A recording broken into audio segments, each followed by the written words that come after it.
নমস্কার শ্রোতা বন্ধুরা, অডিও স্টোরি এক্সপ্রেসে আজকের নিবেদন মানিক বন্দ্যোপাধ্যায়ের লেখা গল্প অতসী মামির দ্বিতীয় পর্ব। গল্প পাঠে আমি নন্দিতা এবং সমগ্র পরিচালনায় টিম অডিও স্টোরি এক্সপ্রেস। শুরু হচ্ছে আজকের গল্প অতসী মামি।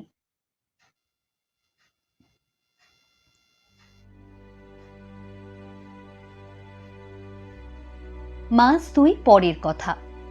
কলেজ থেকে শটান যতীন মামার ওখানে হাজির হলাম। দেখি জিনিসপত্র যা ছিল বাঁধাছাদা হয়ে পড়ে আছে। অবাক হয়ে প্রশ্ন করলাম, এসব কি মামা? যতীন মামা সংক্ষেপে বললেন, দেশে যাচ্ছি। দেশে? দেশ আবার আপনার কোথায়? যতীন মামা বললেন, আমার কি একটা দেশও নেই ভাগ্নে? 500 টাকা আয়ের জমিদারি আছে দেশে, খবর রাখো। অতসী মামি বললে, হয়তো জন্মের মতোই তোমাদের ছেড়ে চললাম ভাগ্নে, আমার অসুখের জন্যই এটা হলো। বললাম, তোমার অসুখের জন্য? তার মানে? মামা বললেন, তার মানে বাড়িটা বিক্রি করে দিয়েছি। যিনি কিনেছেন পাশের বাড়িতেই থাকেন, মাঝখানের প্রাচীরটা ভেঙে দুটো বাড়ি এক করে নিতে একেবারে ব্যস্ত হয়ে পড়েছেন। আমি ক্ষুব্ধ কণ্ঠে বললাম, এত কাণ্ড করলে মামা? আমাকে একবার জানালে পর্যন্ত না। করে যাওয়াটা কি ঠিক হলো? বাঁধা বিছানা আর তালাবন্ধ বাক্সের দিকে আঙুল বাড়িয়ে মামা বললেন, আজ রাত্রে ঢাকা মেলে রওনা হব। আমরা বাঙাল হে ভাগ্নে, জানো না বুঝি? বলে মামা হাসলেন। অবাক মানুষ, এমন অবস্থায় হাসিও আসে? গম্ভীরভাবে উঠে দাঁড়িয়ে বললাম, আচ্ছা আসি যতীন মামা, আসি মামি। বলে দরজার দিকে অগ্রসর হলাম। অতসী মামি উঠে এসে আমার হাতটা চেপে ধরে বললে, লক্ষ্মী ভাগ্নে, রাগ করো না। আগে থাকতে তোমায় খবর দিয়ে লাভ তো কিছু ছিল না, কেবল মনে ব্যথা পেতে। যে ভাগ্নে তুমি, কত কি হাঙ্গামা বাঁধিয়ে তুলতে ঠিক আছে কিছু? আমি ফিরে গিয়ে বাঁধা বিছানাটার উপর বসে বললাম, আজ যদি না আসতাম একটা খবরও তো পেতাম না। কাল এসে দেখতাম বাড়িঘর খাকা করছে। যতীন মামা বললেন, আরে রাম, তোমায় না বলে কি যেতে পারি? দুপুরবেলা সেনের ডাক্তারখানা থেকে ফোন করে দিয়েছিলাম তোমাদের বাড়িতে, কলেজ থেকে বাড়ি ফিরলেই খবর পেতে। বাড়ি আর গেলাম না, শিয়ালদা স্টেশনে মামা মামিকে উঠিয়ে দিতে গেলাম। গাড়ি ছাড়ার আগে কতক্ষণ সময় যে কি করেই কাটলো, কারোর মুখে কোনো কথা নেই। যতীন মামা কেবল মাঝে মাঝে দু একটা হাসির কথা বলছিলেন এবং হাসাচ্ছিলেনও, কিন্তু তার বুকের ভেতর যে কি করছিল সে খবর আমার অজ্ঞাত থাকেনি। গাড়ি ছাড়বার ঘন্টা বাজলে যতীন মামা আর অতসী মামিকে প্রণাম করে গাড়ি থেকে নামলাম। এইবার যতীন মামা অন্যদিকে মুখ ফিরিয়ে নিলেন, আর বোধহয় মুখে হাসি ফুটিয়ে রাখা তার পক্ষে সম্ভব হলো না। জানালা দিয়ে মুখ বার করে মামি ডাকলে, শোনো। কাছে গেলাম। মামি বললে, তোমাকে ভাগ্নে বলি আর যাই বলি, মনে মনে জানি তুমি আমার ছোট ভাই। পারো তো একবার বেড়াতে গিয়ে দেখা দিয়ে এসো। আমাদের হয়তো আর কলকাতা আসা হবে না, জমির ভারী ক্ষতি হয়ে গেছে। যেও কেমন ভাগ্নে? মামির চোখ দিয়ে টপ টপ করে জল ঝরে পড়ল। ঘাড় নেড়ে জানালাম, যাব। বাঁশি বাজিয়ে গাড়ি ছাড়ল। যতক্ষণ গাড়ি দেখা গেল অপলক দৃষ্টিতে চেয়ে রইলাম। দূরের লাল সবুজ আলোকবিন্দুর ওপারে যখন একটি চলন্ত লাল বিন্দু অদৃশ্য হয়ে গেল, তখন ফিরলাম। চোখের জলে দৃষ্টি তখন ঝাপসা হয়ে গেছে। মানুষের স্বভাবই এই, যখন যে দুঃখটা পায় তখন সেই দুঃখটাকে সকলের বড় করে দেখে। নইলে কে ভেবেছিল যে যতীন মামা রতসী মামির বিচ্ছেদে 21 বছর বয়সে আমার দু চোখ জলে ভরে গিয়েছিল, সেই যতীন মামা রতসী মামি একদিন আমার মনের এক কোণে সংসারের সহস্র আবর্জনার তলে চাপা পড়ে যাবেন। জীবনে অনেকগুলি ওলট পালট হয়ে গেল। যথাসময়ে ভাগ্য আমার ঘাড় ধরে যৌবনের কল্পনার সুখ স্বর্গ থেকে বাস্তবের কঠোর পৃথিবীতে নামিয়ে দিল। নানা কারণে আমাদের অবস্থা খারাপ হয়ে পড়ল। বালিগঞ্জের বাড়িটা পর্যন্ত বিক্রি করে ঋণ শোধ দিয়ে 80 টাকা মাইনের একটা চাকরি নিয়ে শ্যামবাজার অঞ্চলের ছোট্ট একটি বাড়ি ভাড়া করে উঠে গেলাম। মার কাদা কাটায় গলে একটা বিয়েও করে ফেললাম। প্রথম সমস্ত পৃথিবীটাই যেন তেতো লাগতে লাগলো। জীবনটা বিস্বাদ হয়ে গেল। আশা আনন্দের এতটুকু আলোড়নও ভেতরে খুঁজে পেলাম না। তারপর ধীরে ধীরে সব ঠিক হয়ে গেল। নতুন জীবনের রসের খোঁজ পেলাম। জীবনে জুয়া খেলায় হার জিতের কথা কদিন আর মানুষ বুকে পুষে রাখতে পারে? জীবনে যখন এইসব বড় বড় ঘটনা ঘটছে, তখন নিজেকে নিয়ে আমি এমনই ব্যাপৃত হয়ে পড়লাম যে কবে এক যতীন মামার রতসী মামির স্নেহ পরম সম্পদ বলে গ্রহণ করেছিলাম, সে কথা মনে ক্ষীণ থেকে ক্ষীণতর হয়ে গেল। 7 বছর পরে আজ কচিত কখনো হয়তো একটা অস্পষ্ট স্মৃতির মতো তাদের কথা মনে পড়ে। মাঝে একবার মনে পড়েছিল যতীন মামাদের দেশে চলে যাওয়ার বছর 3 পরে। সেবার ঢাকা মেলে কলিশন হয়। মৃতদের নামের মাঝে যতীন্দ্রনাথ রায় নামটা দেখে যে খুব একটা ঘা লেগেছিল, সে কথা আজও মনে আছে। ভেবেছিলাম একবার গিয়ে দেখে আসব, কিন্তু হয়নি। সেদিন অফিস থেকে ফিরে দেখি আমার স্ত্রীর কঠিন অসুখ। মনে পড়ে যতীন মামার দেশের ঠিকানায় একটা পত্র লিখে দিয়ে এই ভেবে মনকে সান্ত্বনা দিয়েছিলাম, ও নিশ্চয়ই আমার যতীন মামা নয়। পৃথিবীতে যতীন্দ্রনাথ রায়ের অভাব তো নেই। সে চিঠির কোনো জবাব আসেনি। স্ত্রীর অসুখের হিড়িকে কথাটাও আমার মন থেকে মুছে গিয়েছিল। তারপর গড়িয়ে গড়িয়ে আরো 4টে বছর কেটে গেছে। আমার ছোট বোন বিনার বিয়ে হয়েছিল ঢাকায়। পুজোর সময় বিনাকে তারা পাঠালে না। অগ্রহায়ণ মাসে বিনাকে আনতে ঢাকা গেলাম, কিন্তু আনা হলো না। গিয়ে দেখি বিনার শাশুড়ির খুব অসুখ। আমি যাবার আগের দিন হু হু করে জ্বর এসেছে। ডাক্তার আশঙ্কা করছেন নিউমোনিয়া। ছুটি ছিল না। ক্ষুণ্ণ হয়ে একাই ফিরলাম। গোয়ালন্দি স্টিমার থেকে নেমে ট্রেনের একটা ইন্টারে ভিড় কম দেখে উঠে পড়লাম। 2টি মাত্র ভদ্রলোক আর এক কোণে র্যাপার মুড়ি দেওয়া একটি স্ত্রীলোক। খুব সম্ভব এদের একজনের স্ত্রী। জিনিসপত্রের একান্ত অভাব। খুশি হয়ে একটা বেঞ্চিতে কম্বলের ওপর চাদর বিছিয়ে বিছানা করলাম। বালিশ ঠাসান দিয়ে আরাম করে বসে পা দুটো কম্বল দিয়ে ঢেকে একটা ইংরেজি মাসিকপত্র বার করে ওপেনহেমের ডিটেকটিভ গল্পে মনোসংযোগ করলাম। যথাসময়ে গাড়ি ছাড়ল এবং পরের স্টেশনে থামল। আবার চলল। এটা ঢাকা মেল বটে, কিন্তু পোড়াদ পর্যন্ত প্রত্যেক স্টেশনে থেমে থেমে প্যাসেঞ্জার হিসাবেই চলে। পোড়াদের পর ছোটখাটো স্টেশনগুলি বাদ দেয় এবং গতিও কিছু বাড়ায়। গোয়ালদের পর গোটা 3 স্টেশন পার হয়ে একটা স্টেশনে গাড়ি দাঁড়াতেই ভদ্রলোক দুটি জিনিসপত্র নিয়ে নেমে গেলেন। স্ত্রীলোকটি কিন্তু তখনও তেমনই ভাবে বসে রইলেন। ব্যাপার কি? একে ফেলেই দেখছি সব নেমে গেলেন। এমন অন্যমনস্ক তো কখনো দেখিনি। ছোটখাটো জিনিসে মানুষের ভুল হয়, আর এ তো একটা আস্ত মানুষ, তাও আবার একজনের অর্ধাঙ্গী। তাকে আবার কেউ ভুল করে ফিরে যায় নাকি? জানালা দিয়ে তাকিয়ে দেখলাম পিছনে দৃকপাত মাত্র না করে তারা স্টেশনের গেট পার হচ্ছেন। হয়তো ভেবেছেন চিরদিনের মতো আজও স্ত্রীটি তার পিছু পিছু চলেছে।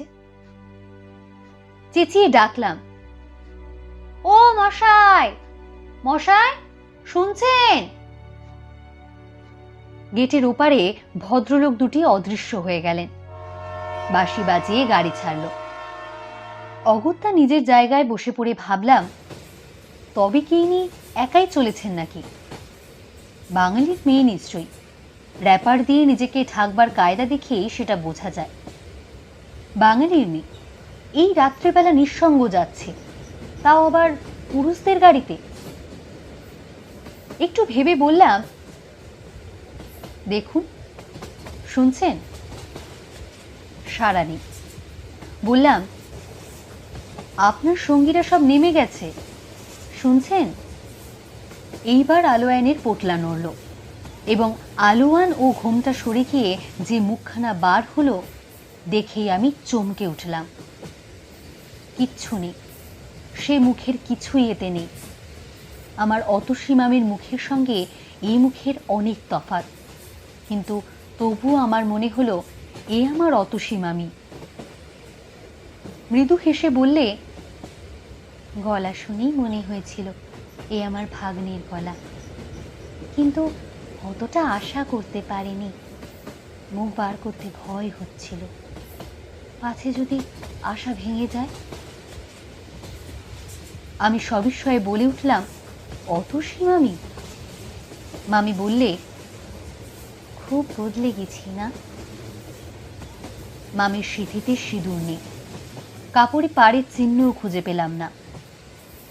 4 বছর আগে ঢাকা মেল কলিশনে মৃতদের তালিকায় একটা অতি পরিচিত নামের কথা মনে পড়ল। যতীন মামা তবে সত্যিই নেই। আস্তে আস্তে বললাম, খবরের কাগজে মামার নাম দেখেছিলাম মামি। বিশ্বাস হয়নি সে আমার যতীন মামা। একটা চিঠি লিখেছিলাম, পাওনি? মামি বললে, না। তারপরেই আমি ওখান থেকে 2-3 মাসের জন্য চলে যাই।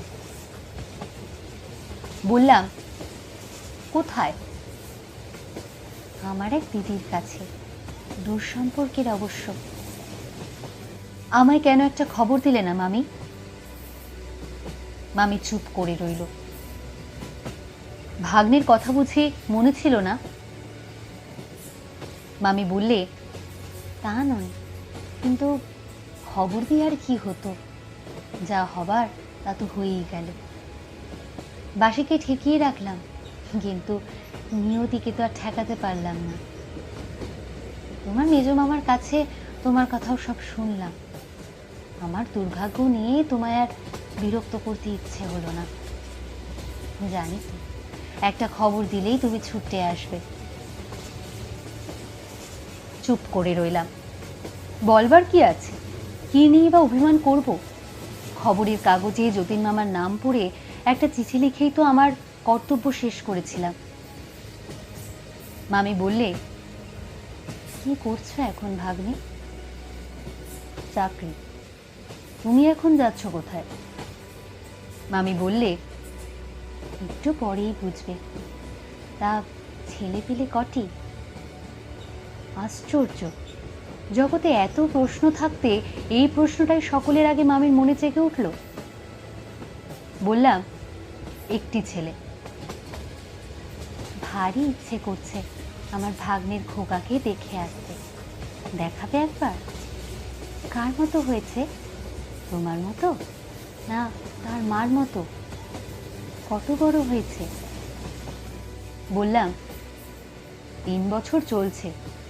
চলো না আমাদের বাড়ি মামি, বাকি প্রশ্নগুলির জবাব নিজের চোখেই দেখে আসবে।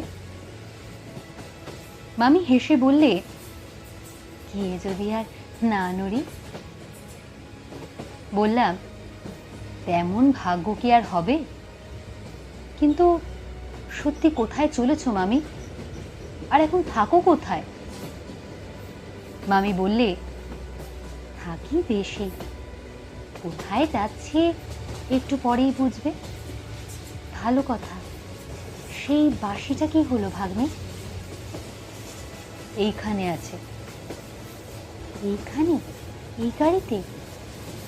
বললাম,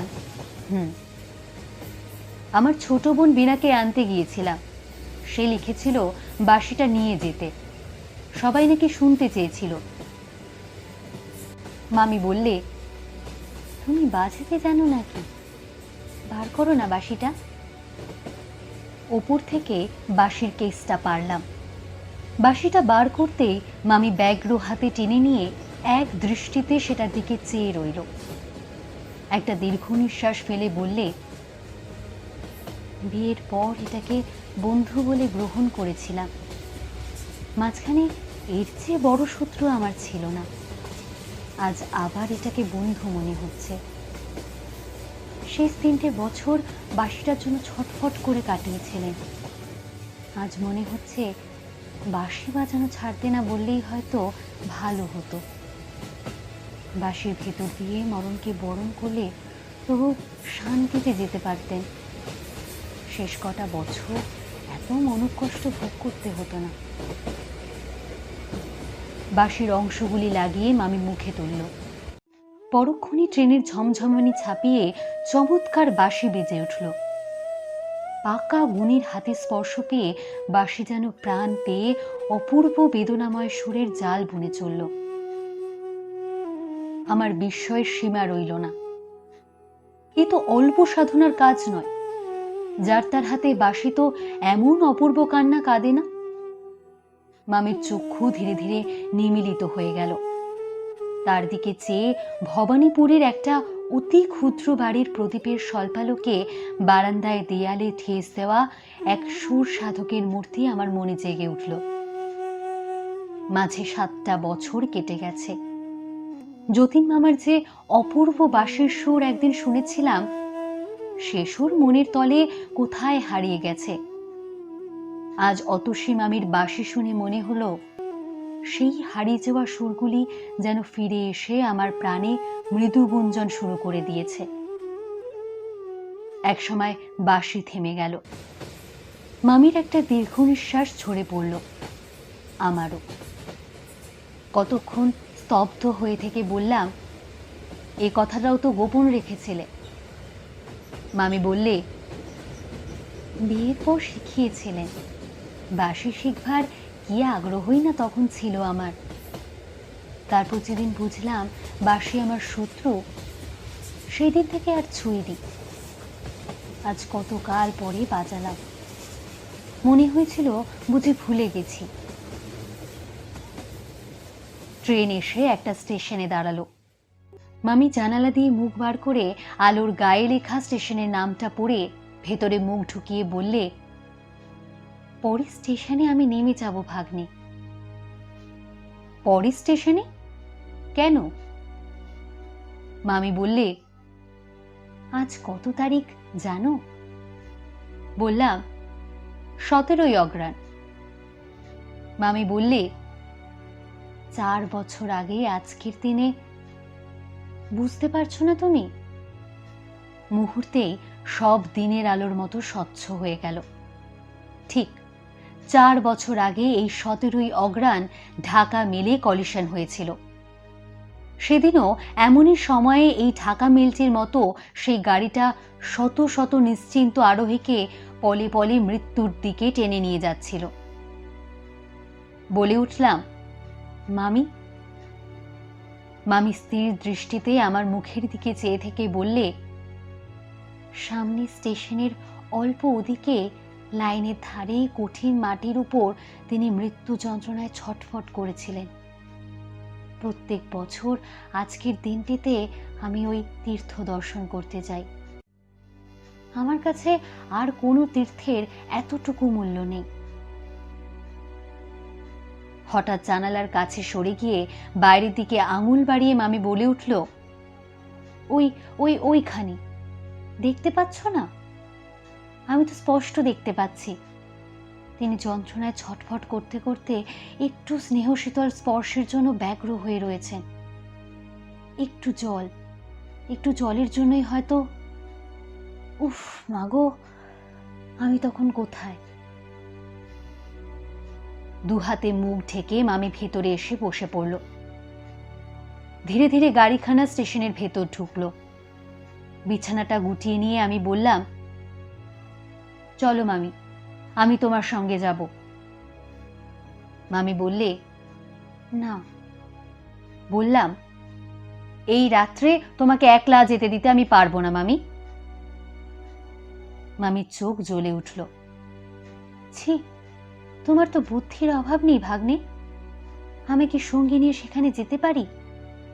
সেই নির্জন মাঠে সমস্ত রাত আমি তার সঙ্গ অনুভব করি। সেখানে কি কাউকে নিয়ে যাওয়া যায়? ওইখানের বাতাসে যে তার শেষ নিঃশ্বাস রয়েছে। অবুঝ হয়েও না। গাড়ি দাঁড়ালো। বাঁশিটা তুলে নিয়ে মামি বললে, এটা নিয়ে গেলাম ভাগ্নে, এটার উপর তোমার চেয়ে আমার দাবি বেশি। দরজা খুলে অতসী মামি নেমে গেলেন। আমি নির্বাক হয়ে চেয়ে রইলাম। আবার বাঁশি বাজিয়ে গাড়ি ছাড়ল। খোলা দরজাটা একটা করুণ শব্দ করে আছড়ে বন্ধ হয়ে গেল। শেষ হলো আজকের গল্প অতসী মামি। আজকের জন্য এতটাই। এরকমই নানান রকম গল্প শুনতে আমাদের সঙ্গে থাকুন আর শুনতে থাকুন অডিও স্টোরি এক্সপ্রেস।